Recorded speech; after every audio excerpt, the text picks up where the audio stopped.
So coming back to those who are trying to fight inflation and living from paycheck to paycheck, how would you advise that they start with an investment plan? Okay. All right. Simply put, if you're going to expect on a monthly basis that you don't have enough money, I have this policy. I mean, okay, this is me. I'm not trying to preach or anything like that. I just simply have policy.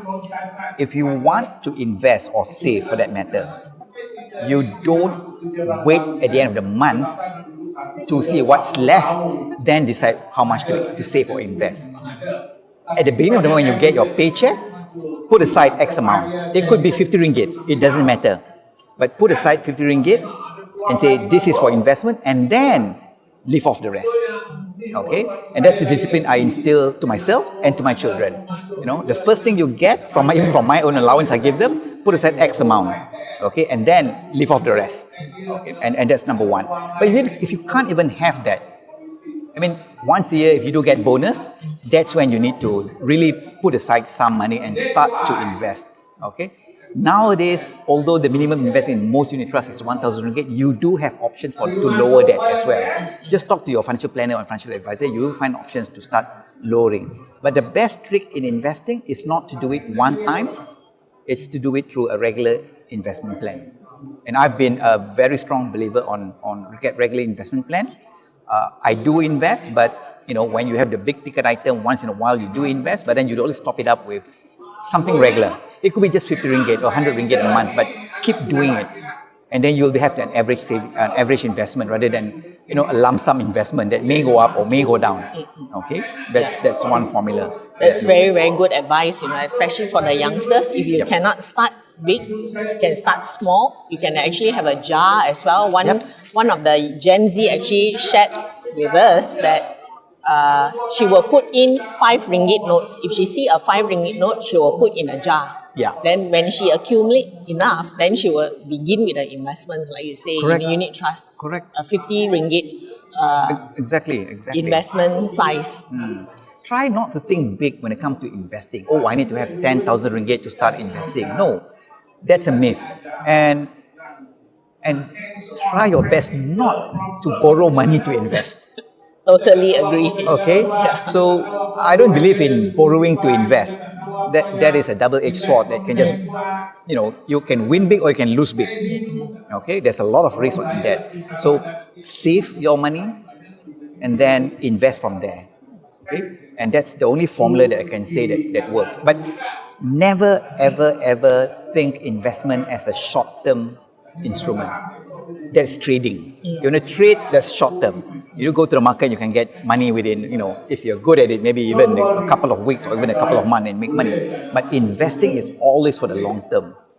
Okay? If you want to do short-term also, you have to do your research. A lot of research. Then you have to sit in front of the screen. That's the effort do you have the time? You do. Yes. Do you have the time for that? I mean, yes. Even as an analyst, I felt that I don't have enough time to do that. What more normal people on the street who don't even have access to information terminals like Bloomberg, this and that, and research report from the brokers, primary research, secondary research coming from the brokers and whatnot. Okay, at least fund manager have access to.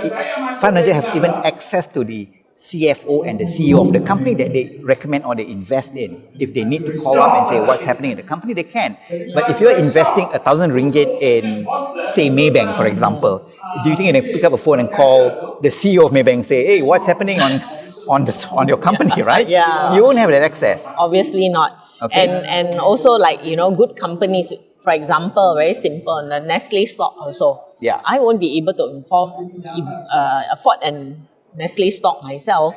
True. Because it's actually really very high cost. Exactly. And how do I get access to such a good blue chip stock like this? It's not easy. It's the only way. I'm sorry, I'm saying this over and over. The only way is still through collective investment scheme. I'm a true believer of CIS and unit trust all my life. For the last 30 years, I've been doing it. Not because I am working in industry, but because I believe it. You know, I put all my money in the unit trust. I have no other investment but unit trust. So, audience, speaking from passion, that you know, Muzni here, may I call you that? Sure. Is so passionate about it, you know. Based on the data that you have from the line of work, can you share with us the trends on savings and investment among your clients. For example, more deposits to savings accounts are being made and or more investments are flowing in now. Okay.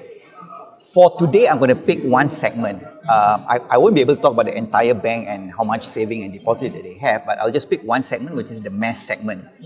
Mass segment, in our definition, is somebody with a net or investable asset of 50,000 ringgit and below. So this is the population, the populace here.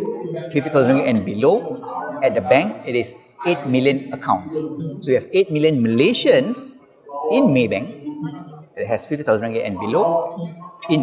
So this segment have little or almost non-existent investment. Okay, even at Maybank, and it has become our crusade or our motivation at Maybank Asset Management to go and educate this segment. 8 million of them, not a small amount, that's a lot. Okay, but all of them would have an average about 5,000 ringgit in their accounts. Okay, they do not even invest. So it's our job to go to them and understand why they do, why are they not investing and how can we change that behavior. Okay, so among some of the reasons, we call them this underserved segment, and it's because the cost of serving them is expensive because compared to the investment amount that they're going to make. If you have 5,000 ringgit in your account, on average over a year, how much do you think you can invest? Chances are you're going to put maybe 50 ringgit to 500 ringgit maximum. All right, that's 10% of that amount. Okay, so even at 500 ringgit, none of the financial advisors will go and serve them because the return on investment that they make or the time consumed for a 500 ringgit investment is not worth it. They probably go for a bigger ticket investment. So what we did was, instead of approaching them physically by using humans to interact with them, we changed our strategy into digital marketing. Okay, so we create awareness through digital marketing, digital branding and whatnot. Pop-up screens. Once they open their so-called banking app, they will see a pop-up screen or enticing to invest. Minimum amount is now 100 ringgit rather than 1,000 during a campaign period. We created digital onboarding so that they don't have to go to the branch to invest. You understand the stress and the anxiety a person goes to the branch and say, opening up an account to invest, and how much would you like to invest? 100 ringgit. Totally understand. The indignity that they would feel. So doing it online with nobody around, is one way to approach it. So we did all that. And we did STP but it was straight through processing for onboarding that they can go in there, put up all the information and they can start to invest, after we do the KYC the next day and whatnot. Okay. And then we lower the investment amount to 100 ringgit. And we specify specific low volatility, low risk products for them because they are first timers. You don't throw them with really global equity funds that has high volatility ratio and whatnot. They would feel, number one, overwhelmed with the whole thing. Two, chances are after a few days, if the market dip, they will be losing money. They would have lost faith in investment entirely. So we started with something easy, maybe money market funds, fixed income funds, or even mixed asset funds. Mixed asset, but has very, very low volatility on that front. Okay. With that, surprisingly, during almost about 6 months of intensive promotion, only to the existing bank customers that are going out, only to these 8 million people, and only just doing digital marketing, the number of investors grew year on year by almost 50%. Oh, that's impressive. Yeah. Very impressive. Amount may not be big. The amount is about 160 million compared to last year, which was lower than about 50 million. So there was a big jump on number of amount. But from a value, it's not big, but from a number of account opening, it's huge. So with that, we know and we understand that these are the people that the survey is talking about. As you said, from the survey, the financial literacy survey, 48% of them are below 30 years old. 86% of them have an income below 5,000 ringgit. And 71% of them has less than 500 ringgit or even none to save. So these are the people that is within that mass segment that we are targeting and trying to educate them to say that you don't need a big amount to invest. If you have 50 ringgit to invest, it's okay, we take it, no problem. But you need to start somewhere and you need to do it regularly. Okay? So that's our crusade, that's our journey. I don't have to go out to talk to people because within the bank, there's 8 million of them already there. So the reach is wide, and not only that, you all have actually used behavioral finance to understand a psyche of that Correct. particular group, and the results show. Yes. Very, very impressive. So behavioral finance is actually very important. It's very as well. important about yes, that. very, very important. So it goes beyond your typical know your client. This is really getting to know your client in that sense. Very interesting. We understand that you hold a positive view on unit trust as a reliable form of investment, as you so passionately mentioned, especially when it comes to long-term financial goals. Okay. Could you please share with us your take on this optimism? Why am I so optimistic about unit trust? Yes. Okay, again, I'm going to share my personal experience. I don't want to profess that I'm the so-called investment guru for everybody. Okay. As I said earlier, my line of work requires me to, as an analyst, I focus on certain stocks and I need to diversify when it comes to investment. But what I did not mention to you earlier is that in my line of work, I need to travel a lot. Maybe I started my career in Japan, then in Singapore, then in Jakarta, then back in KL, then in the Middle East. Okay, so imagine, and I invest only in Malaysia or through Malaysian Unit Trust. Okay, so imagine all these places I've been to. How do I then monitor my investment? Okay, so if I were to invest in stocks directly, I wouldn't be able to monitor them because I only have a few stocks. I don't have time to look at it.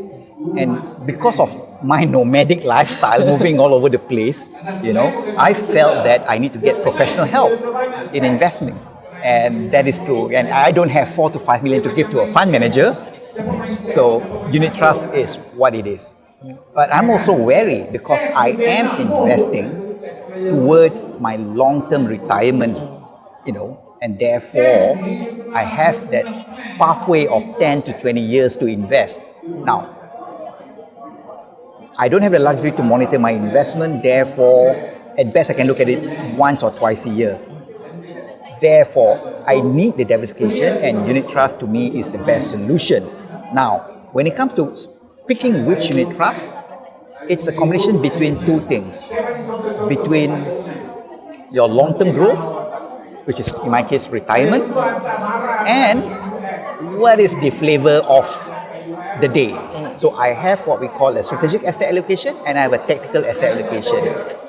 80-90% of my investment are in my long-term investment, which I don't need too much information. I just need to know, for example, okay, I believe that Malaysia is going to a certain phase of investment cycle, and therefore I feel that it's still worth putting into a Malaysian stock, a portfolio of Malaysian unit trust.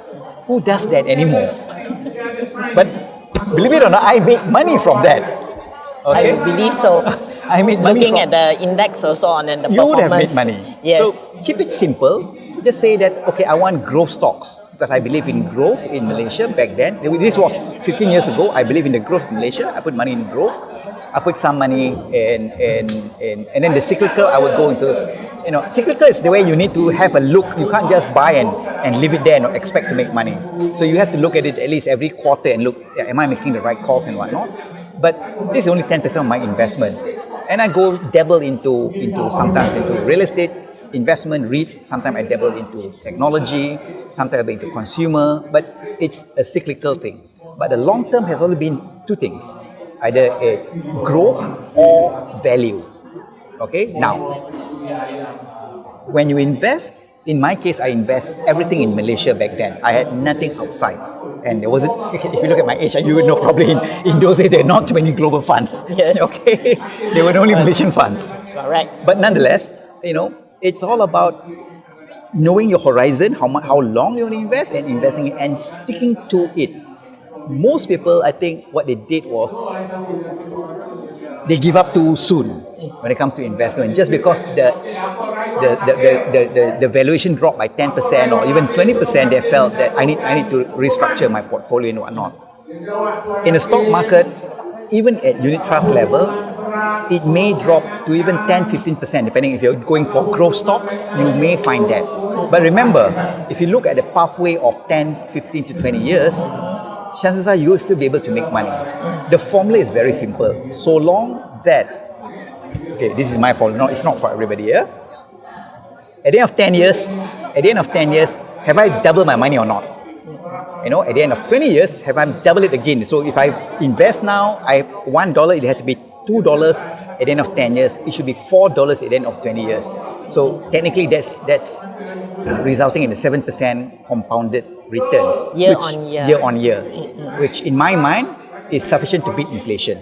Not the headline inflation of 4 or 5%, but if you have 7-8%, chances are you would be able to beat inflation. Now, coming back to retirement planning, and the formula is very simple enough. If you feel that you want to, whatever amount of money you feel that you need to have to spend when you are 60 years old, times that by 240. So if you need 1,000 ringgit as monthly expense, therefore you need 240,000 ringgit in your retirement account. Okay, that means for 20 years you'll be able to survive 1 ringgit. Then that 1 ringgit or 1,000 ringgit, can it beat 7% per annum? That will take care of inflation. So your purchasing power remains intact at the end of the 20 years or years down the road. So my simplistic formula, but it seems to work. And with that, with the long pathway, I'm proud to say I've not lost any money yet so far.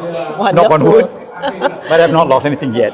Very interesting to know. To have the holding power for every 10 years is not easy. Yeah.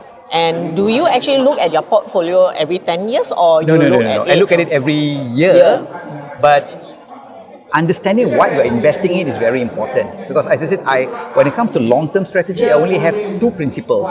Either I pick growth strategy or I pick value strategy. So value is when the prices of the securities have dropped below the fundamental valuation. This happens occasionally during recession, 1998, 2008, 2018. Those are really big. Yeah. So now it's a global financial crisis. Yeah. During those big dips, I will go and pick into value stocks or value investment and then write it out for the next 10 years. If not, I will go into growth if I feel that. The only challenge about growth is that now maybe perhaps because we have more selection, you don't now invest just in Malaysia, you can now invest in growth stories outside of Malaysia. Okay, maybe you feel that, okay, there's a growth story for Indonesia, for example, if you think so, or Southeast Asia, or you want a growth story back then, maybe 5 years ago was China. No more right now, but maybe 5 years ago it was China, right? There's a growth story. Okay, so you can pick growth stories by picking the country if you want to. And then you can pick the value stories on timing of economic cycle. Okay, and in between that, there's the cyclical plays, the thematic that you can pick from. Okay, but that needs a lot more monitoring and reading. Okay, but if you don't understand anything else, even if you pick a country, if you pick Malaysia, you stay for the next 10 years, you would be able to make money. Okay, provided we don't go bankrupt or anything like that, which, trust me, will not happen. Yes, very optimistic.